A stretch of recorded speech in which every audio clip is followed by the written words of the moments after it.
નમસ્કાર ખેડૂત મિત્રો, તો ફરી એક આજના આ નવા વિડીયોમાં તમારું સ્વાગત છે। તો મિત્રો, આજે આપણે વાત કરવાની છે કે પીએમ કિસાન યોજના હેઠળ 22મો હપ્તો ખેડૂતોના ખાતામાં ક્યારે જમા થશે। એટલે કે મિત્રો, કાલે 25 તારીખે ખેડૂતોના ખાતામાં 22મો હપ્તો જમા થઈ જશે। અને મિત્રો, આ વખતે 22મો હપ્તો 4000નો મળવાનો છે, તે કયા ખેડૂતોને મળશે અને 2000 કયા ખેડૂતોને મળશે, તે આપણે વિડીયોની અંદર વાત કરીશું। અને મિત્રો, સાથે સાથે એ પણ વાત કરીશું કે નવા નિયમો લાગુ થઈ ગયા છે, તો તે નિયમો કયા છે અને કયા ખેડૂતોને લાગુ પડશે, તે આપણે વિડીયોની અંદર વાત કરીશું। અને મિત્રો, આ ખેડૂતોને હપ્તો નહીં મળે તો તે કયા ખેડૂતોને હપ્તો નહીં મળે, તે પણ આપણે વિડીયોની અંદર વાત કરવાના છીએ। તો મિત્રો, વિડીયોની અંદર અંત સુધી બન્યા રહેજો, એટલે તમને ખબર પડશે કે તમને હપ્તો મળવાનો છે કે નથી મળવાનો। તો મિત્રો, આપણે વિડીયોની શરૂઆત કરતાં પહેલાં તમે ચેનલ પર નવા હોય તો ચેનલને સબસ્ક્રાઈબ કરી દેજો અને વિડીયો પસંદ આવે તો વિડીયોને લાઇક કરી દેજો। તો મિત્રો, આપણે આગળ વાત કરીએ કે દેશના કરોડો ખેડૂતો માટે 2000નો હપ્તો માત્ર સહાય નથી, પરંતુ ખેતી ખર્ચ માટે મહત્વપૂર્ણ આધાર છે। તો મિત્રો, દેશના કરોડો ખેડૂતો માટે પીએમ કિસાન યોજના હેઠળ 2000નો હપ્તો મળે છે, તે માત્ર સહાય નથી, પરંતુ ખેતી ખર્ચ માટે મહત્વપૂર્ણ આધાર છે। પરંતુ ઘણા ખેડૂતોને હજુ સુધી ખબર નથી કે ઈ-કેવાયસી પૂર્ણ ના હોય તો હપ્તો સીધો અટકી શકે છે। તો મિત્રો, ઘણા ખેડૂતોને હજુ સુધી ખબર નથી કે ઈ-કેવાયસી પૂર્ણ ના હોય તો તેમનો હપ્તો અટકી શકે છે। તો મિત્રો, તેમને જણાવી દઈએ કે ઈ-કેવાયસી પૂર્ણ ના હોય તો તેમનો હપ્તો અટકી શકે છે। એટલે ઈ-કેવાયસી બાકી હોય તો ઈ-કેવાયસી પૂર્ણ કરવું ખૂબ જ અગત્યનું છે। જો તમે પણ ખેડૂત સહાય યોજના હેઠળ લાભાર્થી હોય તો સમયસર ઈ-કેવાયસી ચકાસવું અને પૂર્ણ કરવું અત્યંત જરૂરી બની ગયું છે। ખેડૂતો દર વર્ષે 6000ની સહાય આપતી પ્રધાનમંત્રી કિસાન સન્માન નિધિ યોજનાનો અમલ ministry of agriculture and farmers welfare દ્વારા કરવામાં આવે છે। હવે મિત્રો, આપણે એ વાત કરી લઈએ કે ઈ-કેવાયસી કેમ ફરજિયાત કરવામાં આવી છે। તો મિત્રો, સરકાર દ્વારા ઈ-કેવાયસી પ્રક્રિયા ફરજિયાત કરવામાં આવી છે। તો સરકારે ડીબીટી પ્રક્રિયામાં પારદર્શકતા અને ડુપ્લિકેટ એન્ટ્રી રોકવા માટે ઈ-કેવાયસી ફરજિયાત કરી ચૂકી છે। આધાર શેડિંગ અને બેંક ખાતા સાથે લિંકિંગ દ્વારા જ રકમ સીધી ખાતામાં જમા થાય છે। તો મિત્રો, આધાર શેડિંગ હોય તો જ તમારા ખાતામાં રકમ જમા થાય છે। જો ઈ-કેવાયસી અધૂરું હશે તો સિસ્ટમ હપ્તો રોકી શકે છે। તો મિત્રો, તમારે પણ ઈ-કેવાયસી અધૂરું હશે તો સિસ્ટમમાંથી હપ્તો અટકી શકે છે, એટલે કે તમારો હપ્તો રોકાઈ શકે છે।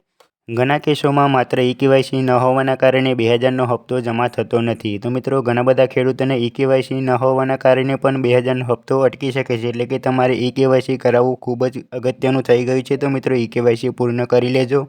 તો મિત્રો, આપણે સાથે સાથે એ પણ વાત કરી લઈએ કે ઈ-કેવાયસી કેવી રીતે પૂર્ણ કરશો। તો મિત્રો, ઘણા બધા ખેડૂતોને ઈ-કેવાયસી બાકી હશે, તો ઈ-કેવાયસી કેવી રીતે કરવું તે આપણે વાત કરીશું। ખેડૂત સત્તાવાર પીએમ કિસાન પોર્ટલ પર જઈને ઓટીપી આધારિત ઈ-કેવાયસી કરી શકે છે।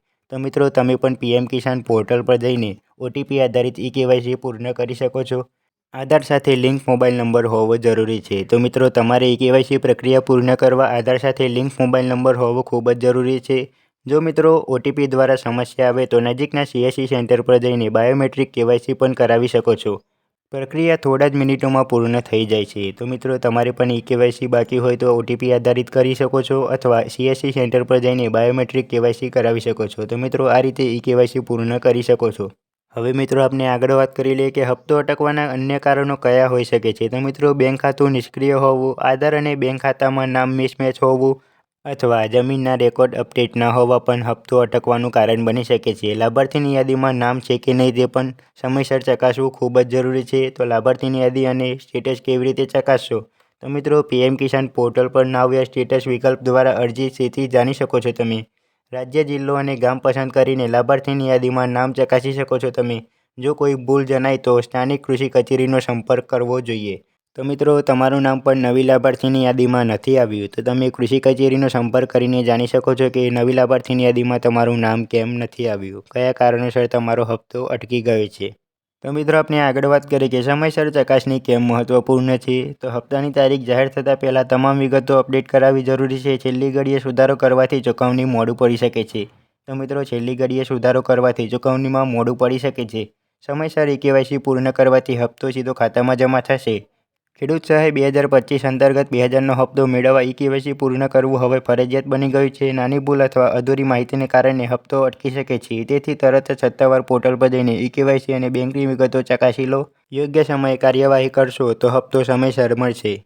તો મિત્રો, આપણે વિડીયોમાં વાત કરી કે પીએમ કિસાન યોજનાનો 22મો હપ્તો ખેડૂતોના ખાતામાં ક્યારે જમા થશે અને 22મો હપ્તો 4000નો મળવાનો છે, તે કયા ખેડૂતોને મળશે અને 2000 કયા ખેડૂતોને મળશે, તે આપણે વિડીયોની અંદર વાત કરી। તો મિત્રો, તમને વિડીયો પસંદ આવે તો વિડીયોને લાઇક કરી દેજો, શેર કરી દેજો અને મિત્રો વિડીયો અંતર્ગત કોઈ પણ પ્રશ્ન હોય તો કોમેન્ટમાં જરૂરથી જણાવી દેજો અને મિત્રો કોમેન્ટમાં એ પણ જણાવી દેજો કે તમને વિડીયો કેવો લાગ્યો અને મિત્રો તમે ચેનલ પર નવા હોય તો ચેનલને સબસ્ક્રાઈબ કરી દેજો. મળીએ આગળના વિડીયોમાં.